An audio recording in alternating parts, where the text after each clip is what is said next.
인사들 한번 나누시죠. 잘 나오셨습니다. 한 번 더 예수 이름으로 축복합니다. 지난주에 저희가 또 좀 걱정이 돼서 우리 사역자들이 그 목요일 오후에 나가서 또 진단 키트로 검사하고 또 주말에 다 PCR 테스트 다 받아서 아무 문제 없이, 아무 혐의 없이 이렇게 여러분 앞에 서게 됐습니다. 정말 이제는 하나님께 맡기고 주님께 온전히 의지하고 나아가는 것밖에는 다른 방법이 없다는 생각을 하게 됩니다. 자, 오늘은 이 사도행전 말씀 중에서 이 표적과 기사에 관한 내용을 우리가 함께 좀 생각해 보려고 합니다. 사도행전은 제가 여러 번 말씀드리지만 이제 1장 8절 말씀이 이제 그대로 이렇게 풀어져 가는 내용이에요. 1장 8절은 오직 성령이 너희에게 임하시면 너희가 권능을 받고 예루살렘과 온 유대와 사마리아와 땅 끝까지 이르러 내 증인이 되리라. 그 말씀처럼 이제 1장, 2장은 성령이 임하시는 내용이 나옵니다. 그리고 2장 중반부터는 그 권능을 받게 되는 것. 그러니까 권능 중에 가장 귀한 것은 말씀이에요. 말씀의 권능이에요. 그 말씀의 권능으로 말미암아서 교회가 세워지게 되고, 두 번째로는 교회 자체가 권능입니다. 그러니까 여러분, 이 교회가 교회의 의미는, 진정한 의미는 우리잖아요. 사람이거든요. 부름받은 사람이 교회입니다. 우리 교회가, 우리 성도 한 분 한 분이 권능이에요. 저 여러분이 사단이 제일 두려워하는 권능입니다. 예수 믿고 주님의 제자 된 우리, 이 권능으로 말미암아서 복음이 땅 끝까지 증거되는 것이고, 그리고 하나님 나라가 이제 임하게 되는 거죠.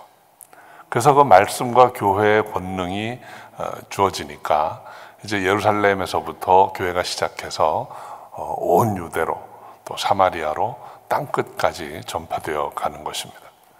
그런데 말씀이 권능이라고 했는데, 여러분, 이 말씀의 권능은 어떠한 핍박 가운데서도 우리가 진리된 말씀이기 때문에 포기하지 않고 믿고 전하고 나아갈 때 하나님께서 표적과 기사를 통해서 이것이 참이다, 이것이 진리다라는 것을 입증해 주세요.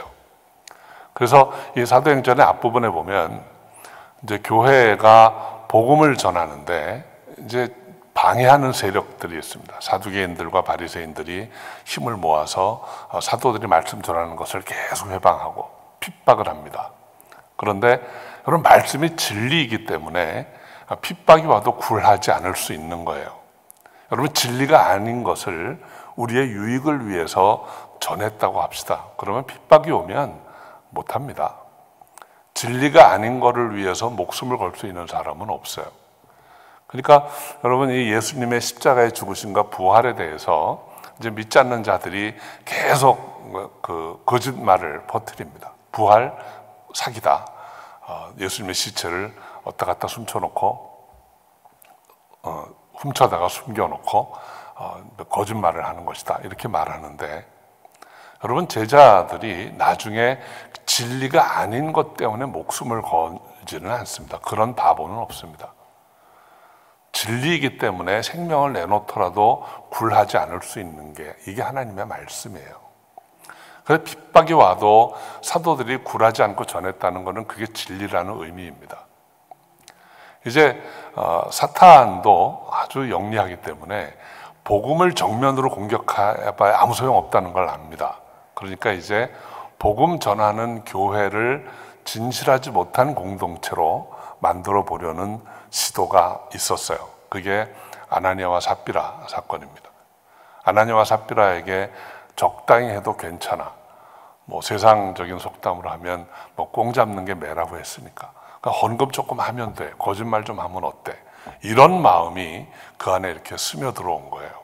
근데 사도가 성령의 감동으로 말미암아 그런 것을 다 알고 차단합니다. 그래서 교회가 아주 태동할 초기에 거짓말이 교회 안에 들어오는 것, 외식하는 일이 들어오는 것을 막아냅니다. 그게 5장 11절까지의 이야기예요. 오늘 12절 이후 얘기는 그러니까 그 후에 진리의 말씀을 신실한 공동체가 증거하니까 표적과 기사가 많이 나타났다라는 말씀이 오늘 기록되어 있는 것입니다. 하나님의 말씀이 진리라는 것을 증거하는 게 표적이에요. 그러니까 여러분 성경에 이제 우리 복음서에도 그런 내용이 많이 나오고 물론 이제 구약에도 많이 나옵니다. 여러분 구약의 표적들이 굉장히 많이 나오죠. 우리가 흔히 기적, 이사라고 말하는 것들. 그러니까 사실은 모세가 하나님을 처음 만났던 그 장면부터가 이적입니다. 그 떨기나무에 불이 붙었는데 나무가 다 타버리지 않잖아요. 하나님의 임재가 그곳에 있는 거예요. 또 어떤 표적을 우리가 보았습니까?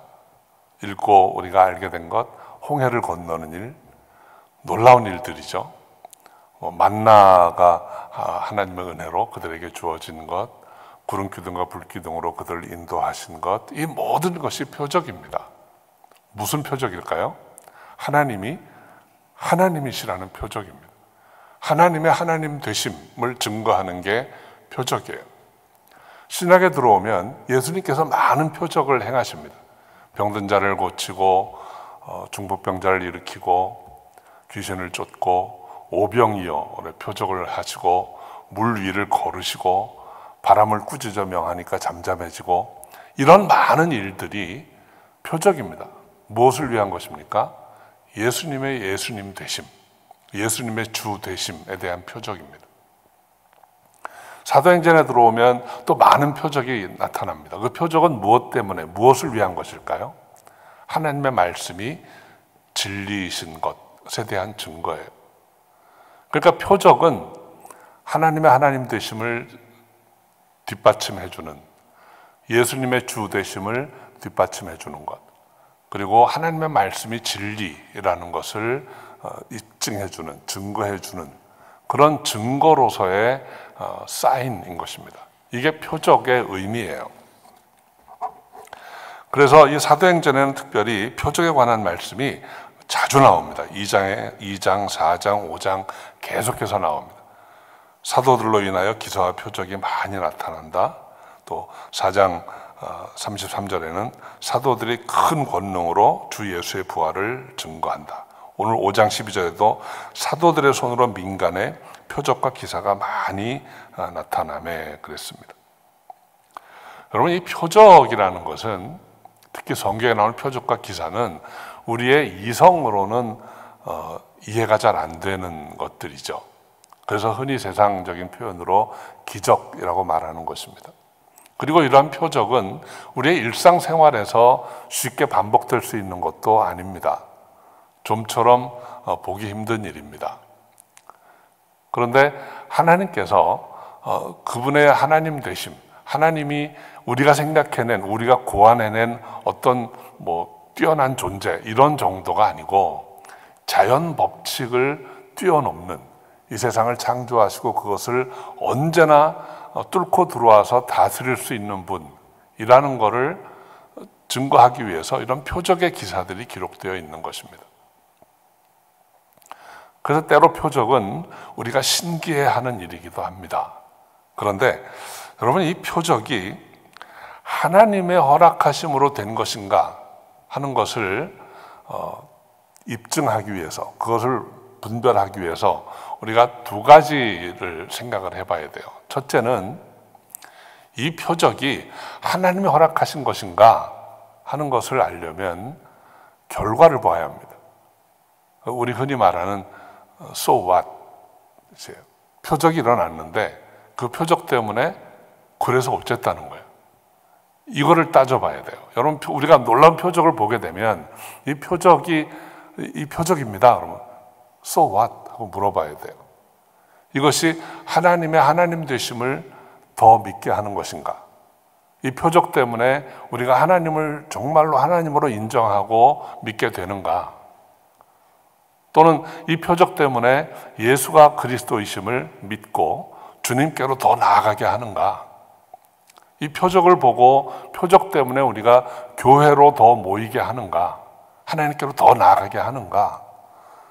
그런 결과를 보아야 하는 것입니다. 표적이 신기한 표적이 있기는 한데 그것 때문에 신앙이 흔들리거나 또는 교회로 모이고 나아가지 못하고 분파가 되고 교회를 떠나게 하고는 있지는 않는가? 또는 표적을 행한 사람을 신기해하고 두려워하고 그 사람에게로 모이고 있지는 않은가 하는 것입니다. 표적은 전적으로 하나님을 더 믿게 되고 예수님을 더 나의 주님으로 모시게 되고 말씀을 더 믿게 되고 교회로 모이게 하고 이런 결과가 나오는 것이 하나님이 허락하신 표적이에요. 그런데 이 표적이라고 하는 것은 다른 영적 존재들도 그런 일들을 할 수 있습니다. 그래서 여러분 그 출애굽기에 보면 모세가 하나님이 나를 보내셨다는 표적으로 몇 가지를 행하잖아요. 지팡이를 던져서 뱀을 만들고. 그런데 술사들도 그렇게 했습니다. 애굽의 술사들도. 그러니까 표적은 왜 이 표적을 행하셨는가? 그리고 그 표적 이후에 사람들의 마음을 어느 쪽으로 이끌어가느냐가 더 중요한 거예요. 표적 그 자체가 중요한 게 아닙니다. 신기한 표적을 경험한다는 거, 그것만으로는 아무 의미가 없어요. 과거에 그런 일들이 있었습니다. 뭐 어떤 자리에서 기도를 하니까 갑자기 금리빨이 생겼다. 그럴 때 여러분이 질문하셔야 될 게 있어요. So what? 어쩌란 말이에요. 그래서 기도했는데 갑자기 무슨 보석 같은 게 막 떨어졌다. So what? 하나님은 우리에게 그런 걸 허락하실까요? 하나님이 우리가 그것으로 인해서 하나님을 더 믿게 되고 예수님을 더 나의 주님으로 모시게 되고 말씀이 더 믿어지고 이렇게 되나요? 한 번의 신기한 경험만으로는 아무 의미가 없어요. 그런 것이 우리를 때로는 미혹할 수 있는 것입니다. 어떤 표적을 본다면 그래서 어떡하라는 건가? 이거를 꼭 생각하셔야 됩니다. 또 하나 이것이 하나님이 허락하신 표적인가 하는 것을 보려면 그러한 내용이 그러한 것이 성경에 있는가 하는 걸 봐야 돼요. 성경은 하나님이 또는 예수님이 또는 말씀을 선포할 때 일어날 수 있는 거의 모든 표적이 다 기록되어 있다고 보시면 됩니다. 성경에 전혀 없는 비슷하지도 않은 특별한 표적이 나타났다. 특별한 이적이 나타났다. 그러면 일단 좀 경계하셔야 돼요. 전에 그런 것도 있었어요. 막 기도하고 찬양하는 중에 막 짐승처럼 웃고 굴르고 어쩌란 말이에요. 그런 표적이 나타났어. 그게 무슨 표적이야? 어떡하란 말이에요. 그냥 막 신기해. 사람들이 신기한데? 이렇게는 하는데 그게 하나님이 허락하신 것일까? 하는 거는 우리가 좀 분별을 해야 하는 것입니다. 성경에 이미 많은 내용들이 기록이 되어 있어요. 그래서 여러분 정말 때로는 믿어지지 않을 때가 있습니다. 그럴 때 표적을 구하는 거 괜찮아요. 그런데 그 신기한 것을 찾는 마음으로 구하면 안 됩니다. 신기한 일이 일어날 것을 기대하고 구하는 게 아니에요. 정말 내 믿음 없음을 용서하시고 내가 정말 표적을 구합니다. 나에 대한 부르심이 이게 정말 확실한 것인지, 기드온이 부르심이 확실한 것인지 자꾸 표적을 구했잖아요. 한 번 구했다가 이것만 가지고 안 돼. 그러니까 반대로 한 번 더 구하고. 근데 그거는 정말 하나님을 믿기 위해서 구한 표적이라면 하나님이 용서하세요. 그냥 참으시고 그래? 그럼 한 번 더 하지. 이렇게 합니다. 그런데 그럼에도 불구하고 하나님의 말씀은 표적을 구하지 않고 믿는 신앙, 그걸 더 귀하다고 여기세요. 예수님도 똑같았죠. 도마가 나 주님 부활한 거 못 믿겠습니다. 그 자리에 없어서 못 믿겠습니다. 그 주님이 도마 때문에 한 번 더 찾아오세요. 그 도마에게 어떻게 하셨습니까? 만져봐라. 손에 못자국 만져보고 옆구리에 창자국 손 넣어봐라. 그렇게 해서라도 믿으라. 그런데 그때에도 꼭 한 말씀 하십니다. 내가 이제 나를 본 거로 믿느냐? 그러나 보지 않고 믿는 자가 복이 있도다. 그러니까 우리가 구하는 표적은 여러분 성경에 다 나와 있습니다.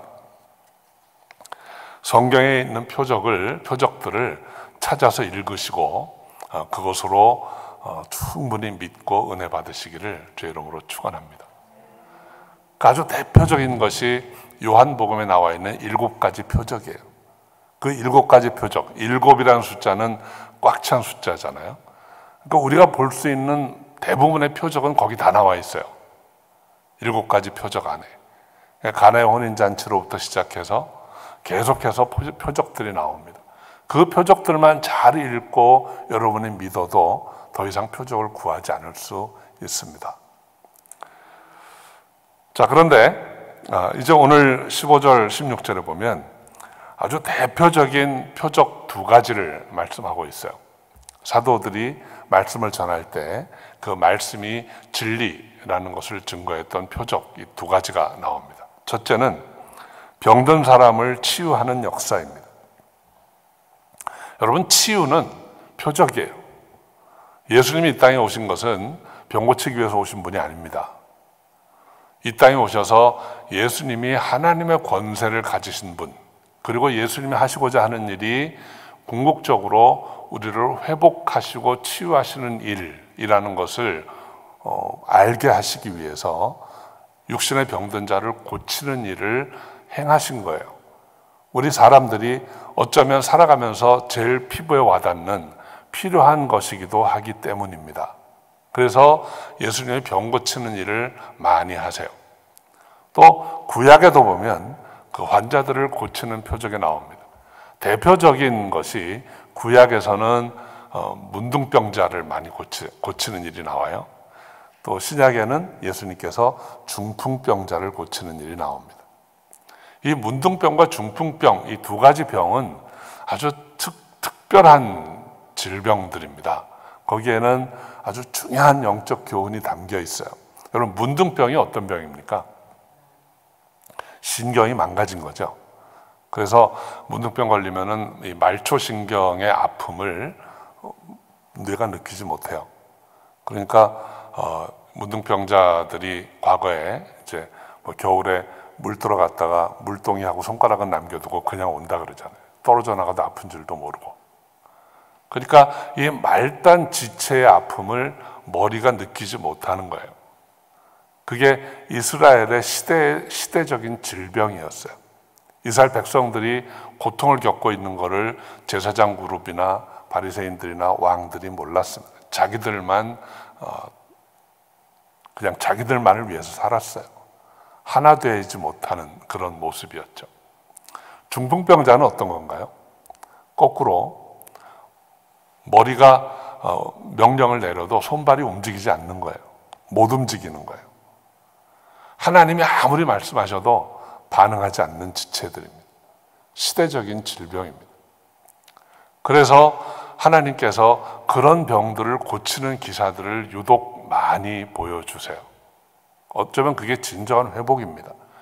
이 질병을 고치시는, 이 치유하는 표적이 많이 나오는 이유 중에 하나는 질병은 영적인 문제와 연관이 있어요. 그러니까 여러분, 처음으로 돌아가 보면 이제 아담과 하와가 하나님께 범죄하고 나서 하나님이 이제 계획을 이렇게 조금 바꾸셨잖아요. 어떻게 하셨나요? 내가 흙으로 만들었으니 흙으로 돌아갈지라. 너 육체가 죽게 될 것이다. 죽음을 경험하게 될 것이다.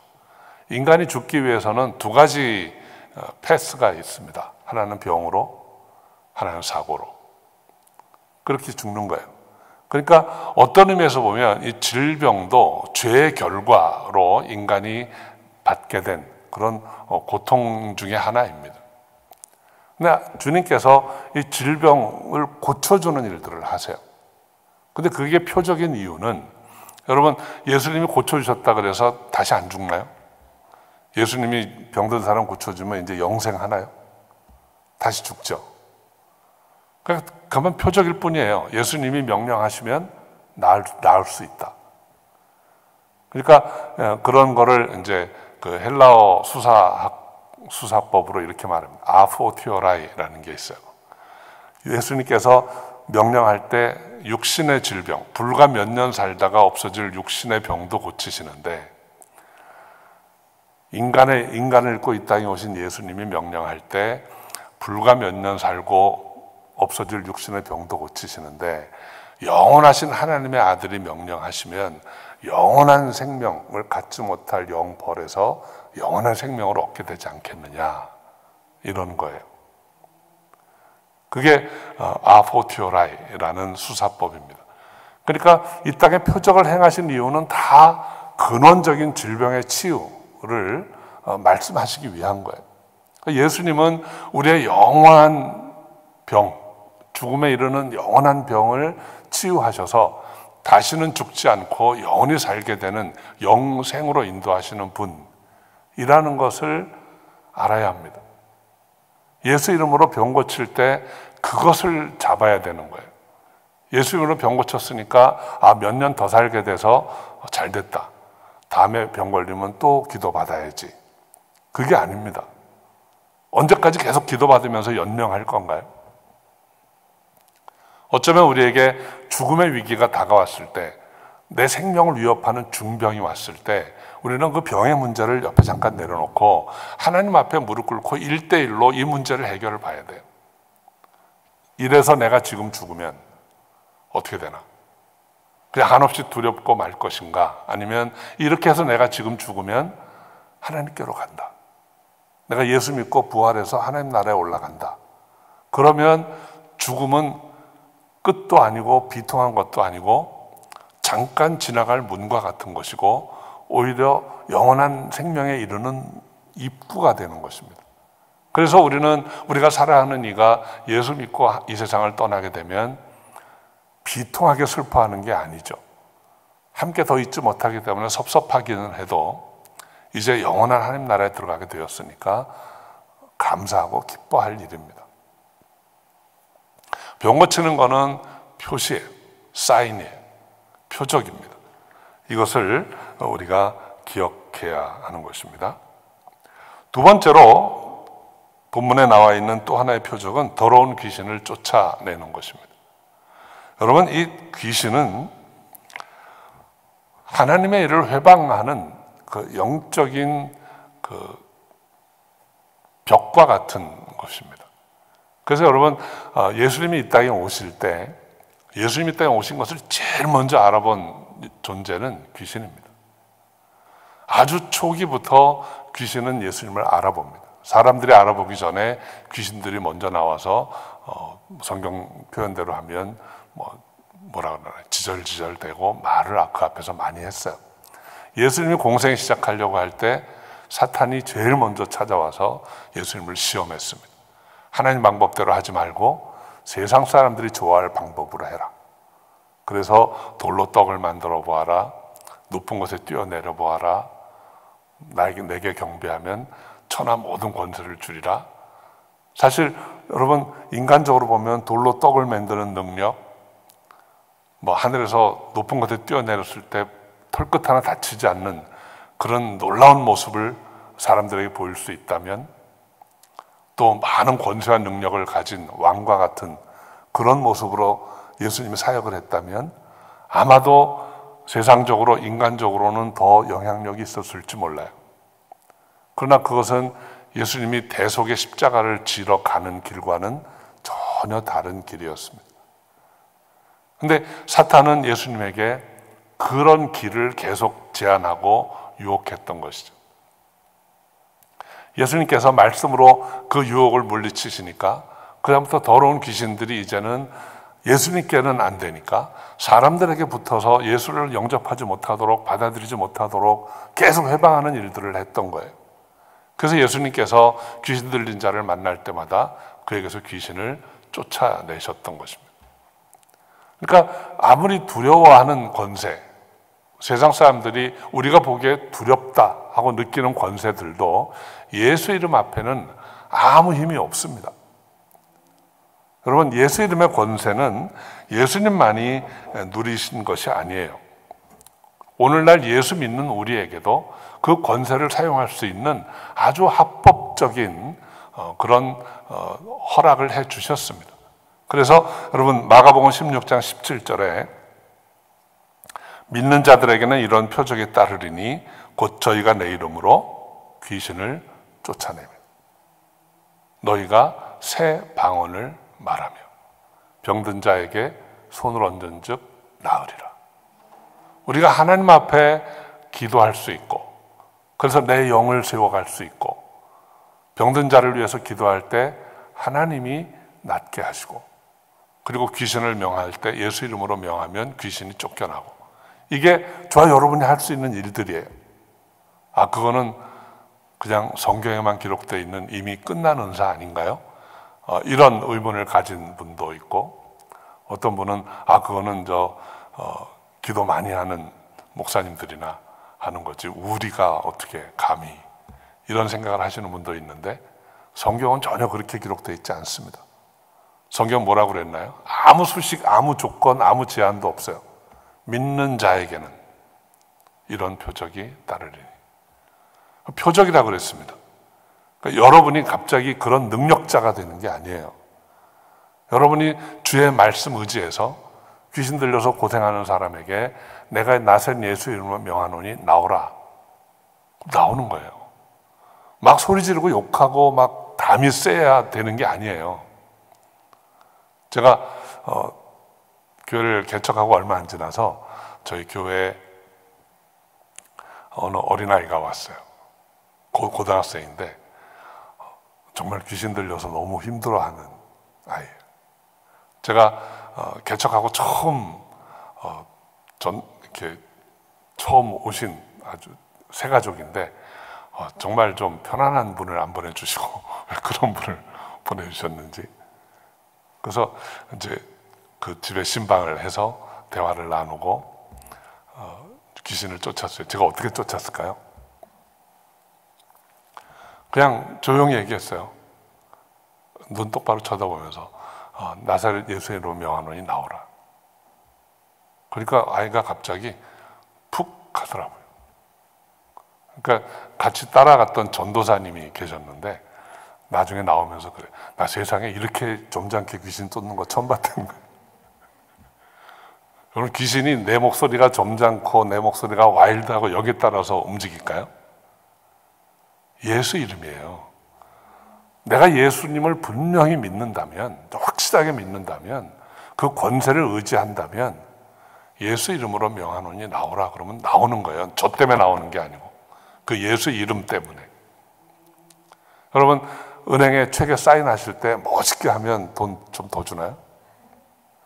진짜 내 사인이면 나오는 거예요. 얼마가 됐든, 글씨가 아무리 엉망이든 상관없는 거거든요.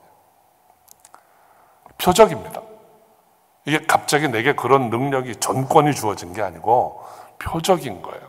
그 영혼을 불쌍히 여기고 그 영혼이 귀신에 묶여서 힘들어하고 고통받고 정상적인 삶을 살지 못할 때 성령이 그 자리를 대신할 수 있도록 귀신 묶어서 끌어내고 그 자리에 성령이 들어가시면 인생이 달라지는 것입니다. 그 표적으로 우리에게 주신 권세예요. 하나님의 은혜로 저와 여러분이 다 그렇게 될 수 있기를 바랍니다. 마가복음 16장의 말씀이 저와 여러분의 삶에서 늘 경험되어질 수 있기를 소원합니다. 그래서 여러분 가운데 여러분 구역 식구들 중에 정말 힘들어하고 어려워하는 분이 계시면 모여서 같이 기도하시면 돼요. 기도하시면 여러분의 책임이 아닙니다. 정말로 여러분이 믿고 기도하시면 그때부터는 누구 책임이에요? 기도 들으신 분의 책임이에요. 우리가 진실한 마음으로 하나님께 기도했다면, 그래서 기도할 때 응답에 대한 두려움이 없어야 합니다. 안 들으면 어떡할까? 안 되면 어떡할까? 전도도 똑같아요. 여러분, 전도할 때 가까이 있는 분 또는 뭐 사업상의 관계 뭐 이런 분들하고 전도하기가 좀 어렵잖아요. 어려워하는 이유가 뭐예요? 거절하면 어떡하나? 그럼 괜히 관계만 어려워지는 거 아닌가? 근데 그거는 여러분을 거절하는 게 아니고 여러분이 전한 복음을 거절하는 거예요. 그러니까 여러분이 두려워하실 필요가 없습니다. 그리고 하나님께 맡기시면 하나님이 역사하세요. 자, 표적을 두 가지 대표적인 표적을 설명했는데, 자, 이제 이런 표적이 나타났을 때 표적과 기사를 통해서 행한 결과가 어떠했는지 오늘 본문에 세 가지로 설명합니다. 먼저 12절 우리 함께 읽어보죠. 사도들의 손을 통하여 민간에 표적과 기사가 많이 일어나매 믿는 사람이 다 마음을 같이하여 솔로몬 행각에 모이고. 첫째 결과는 믿는 사람이 다 마음을 같이하여 솔로몬 행각에 모이고 그랬습니다. 믿는 사람이 마음을 같이하여 솔로몬 행각이라는 것은 성전을 말합니다. 거기 성전 뜰에 서 있는 그 원형 기둥들을 솔로몬 행각이라고 불렀어요. 믿는 사람들이 성전에 모이기를 힘썼다라는 것입니다. 이 말씀을 우리가 가만히 생각해 보면 여러분, 표적과 기사는 믿지 않는 사람들을 위한 게 아니에요. 1차적으로는 믿는 사람들의 믿음을 더 견고하게 해주는 것입니다. 그러면 믿지 않는 사람들이 표적을 보면 믿을까요? 우리 성경에 많은 예가 나와 있습니다. 표적 보고 믿지 않습니다. 신기하다 생각하고 한 번 더 보고 싶어 하기는 합니다.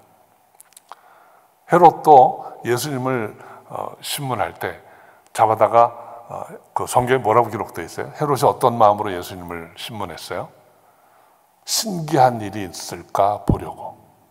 뭐 좀 재미있는 일 없나? 저 사람이 이렇게 묶어놓으면 좀 놀라운 일을 한번 하지 않을까?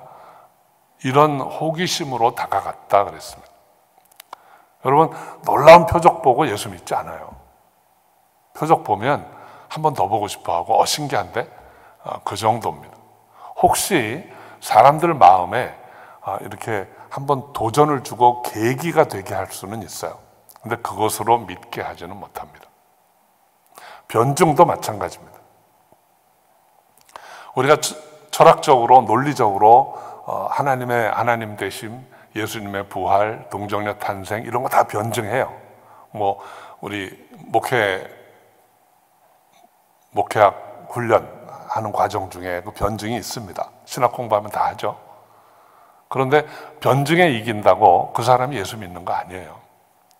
믿지 않는 사람들 변증해서 집니다.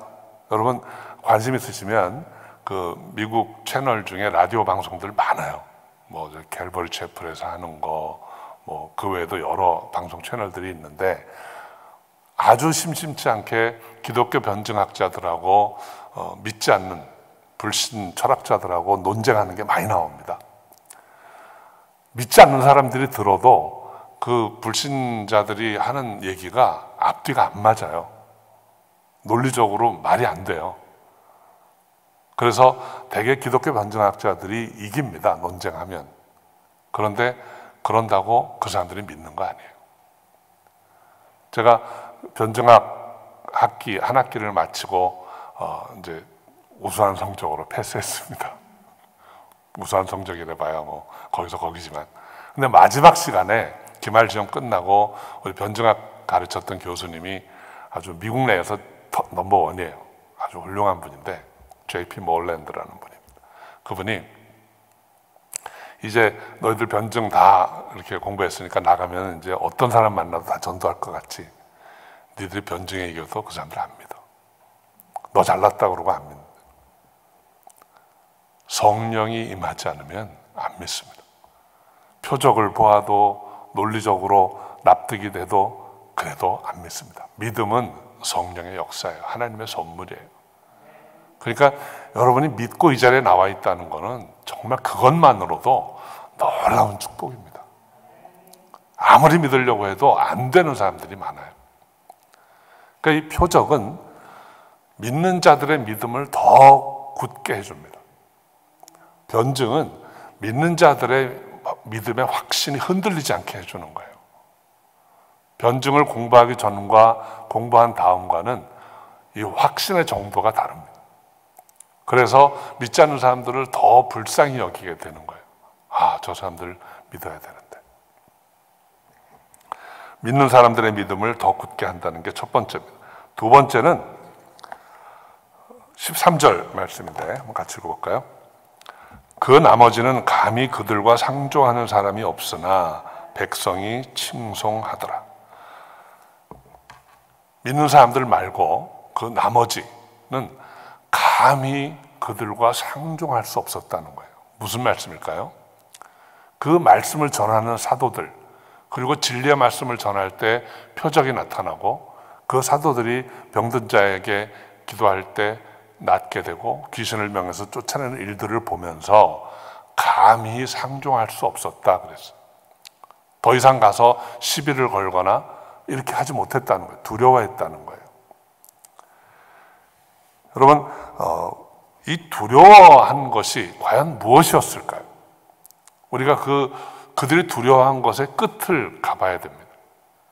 그 말씀이 진리였기 때문인 것입니다. 그들이 참된 말씀을 했기 때문에 사람들이 두려워한 거예요. 사람들이 두려워하는 것은 힘이나 권세가 아닙니다. 제일 두려운 것이 진리입니다. 그러니까 여러분, 아무리 독재 정권이라 해도 결국 무너지는 게 뭐예요? 그 진리가 아니기 때문이죠. 진리를 이기지 못하는 거예요. 힘이 없는 아주 소수의 사람으로부터 시작해서 그냥 한번 총칼에 밀리면 목숨을 잃을 수도 있는 그런 어린 학생들로부터 시작해서 진리를 외치고 나올 때 아무리 강한 권세와 힘도 결국은 지게 돼 있습니다. 여러분, 로마 제국이 기독교를 인정하고 받아들인 게 힘이 없어서 그랬나요? 진리 앞에서 무너진 거예요. 그러니까 이들이 두려워한 거는 진리입니다. 그래서 사도들을 감히 어떻게 하지 못한 거예요. 여러분, 사도들이 세상적으로 힘이 있습니까? 그들이 권세가 있나요? 무기가 있나요? 싸움을 잘하나요? 그냥 진리의 말씀 하나 붙들고 있는 거예요. 그것 때문에 사람들이 감히 상종을 하지 못했다. 교회를 두려워하고 경외했던 거예요. 교회가 이 당시에 건물이 있던 것도 아닙니다. 유럽에 가면 볼 수 있는 막 첨탑과 멋있는 종탑과 막 많은 예술 그림 이런 게 있던 것도 아니에요. 교회라는 게 그냥 가정집에 모여 있는 소수의 사람들입니다. 그런데 그들을 감히 상종하지 못했다는 거예요. 진리에 따른 표적이 나타나니까. 여러분, 세상에 사람들이 성공한 사람을 존경하죠. 그런데 성공한 사람의 어떤 성공이냐를 가지고 존경하지는 않습니다. 진정으로 우리가 존경하는 것은 그 사람이 어떻게 성공했느냐예요. 진실한 방법으로 했느냐. 성공한 많은 부자들을 때로 경멸하는 경우가 있습니다. 그 왜 경멸해요? 부자인데, 성공했는데. 부정한 방법으로 성공했다고 생각하니까. 그런데 저분은 정말 깨끗하게 했어. 그래서 성공했어. 그때는 성공을 했느냐 안 했느냐가 중요한 게 아니에요. 저 사람이 정말 신실하게 진실한 마음으로 일을 했고 사업을 했다면 그것 때문에 우리가 존경할 수 있는 거예요. 예수 그리스도를 존경한 것도 마찬가지입니다. 그분이 참되신 하나님의 아들이기 때문에, 그분의 입술로 진리의 말씀만이 선포됐기 때문에 우리가 그를 믿고 따르고 받아들이기로 한 것이죠. 우리 그리스도인의 삶에서도 똑같다고 생각합니다.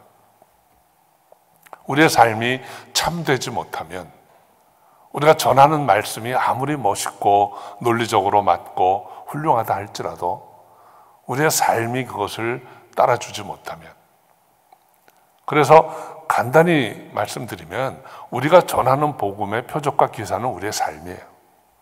우리의 삶이 하나님이 기뻐하실 만한 모습의 삶이 되지 못한다면 우리가 아무리 유창한 말로 복음을 잘 전해도 하나님 말씀 많이 외우고 잘 전한다 할지라도 내 삶이 그렇게 따라주지 못하면 그 복음이 허탄해지고 마는 것입니다.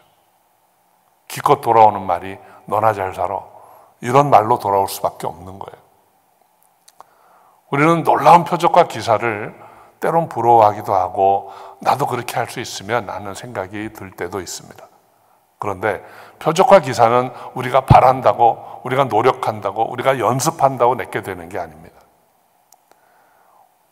온전한 믿음으로 예수 그리스도를 나의 주님으로 믿는다면, 그분의 권세와 능력을 온전히 믿고 의지한다면, 그 영혼 사랑하는 마음으로 진리 되신 말씀을 선포한다면 표적과 기사는 따라옵니다. 내가 그것을 어떻게 하겠다고 해서 되는 게 아니고 하나님의 진리의 말씀을 선포하고 증거하게 되면 하나님이 그래 그게 맞아 하고 표적을 보여주시는 거예요. 저는 저와 여러분이 진리의 말씀을 전하고 진리이신 예수 그리스도를 온전히 믿고 그분을 증거하는 삶을 사시기 바랍니다. 그렇게 할 때 마가복음 16장 마지막 장의 말씀들이 우리 삶에 이루는 거예요. 오직 믿는 자에게 이런 표적이 따르리니 너희가 새 방언을 말하고 내 이름으로 귀신을 쫓으며 병든 자에게 손을 얹은 즉 나으리라. 초대교회는 이런 일들이 계속 있었습니다. 오늘날에도 선교지에 다녀오신 분들이 아마 여러분 많이 들어보셨을 거예요. 내가 기도했는데 되네, 이런 간증을 많이 들으실 거예요. 그거는 주님이 역사하신 거예요. 오늘 이 표적과 기사에 관해서 함께 나누었습니다. 우리 가운데 아직 예수가 그리스도라는 게 온전히 믿어지지 않는 분이 계시다면, 내가 머리로는 믿는데 내 삶을 온 송두리째 드릴 만큼 믿어지지가 않는다면, 그분이 내 삶의 우선순위가 아직 안 돼 있다면 다시 한번 예수 그리스도를 나의 주님으로, 예수님이 내 삶의 주님으로, 내 영혼의 구세주일 뿐 아니라 참 하나님의 아들이신 것을 이 저녁에 다시 한번 믿으시기 바랍니다. 그리고 주님 내가 믿습니다, 믿겠사오니 이제는 내 입술로 그리스도 예수를 증거하게 하시고 내 삶으로, 내 삶이 표적이 되게 해주세요. 기도하시기 바랍니다. 주님이 역사하실 것입니다. 그렇게 역사하심을 통해서 저와 여러분을 통해서 예수가 증거되고 저와 여러분을 통해서 우리 교회가 더 힘을 얻고 하나님이 기뻐하시는 일 감당할 수 있는 아름다운 교회로 세워져 갈 수 있기를 주의 이름으로 축원합니다. 기도하겠습니다. 아버지 하나님, 우리의 소망이 오직 하나님께 있음을 다시 한번 고백합니다. 예수가 그리스도이심을 믿고 따르기 원합니다. 우리의 삶이 표적이 되게 하시고 우리 입술을 통해, 우리의 삶을 통해 진리의 말씀만을 증거할 수 있는 우리가 다 되게 하여 주옵소서. 주님 함께 하실 줄 믿사옵고 살아계신 주 예수님의 이름으로 감사하며 기도하옵나이다. 아멘. 우리 찬송가 435장 함께 들으시고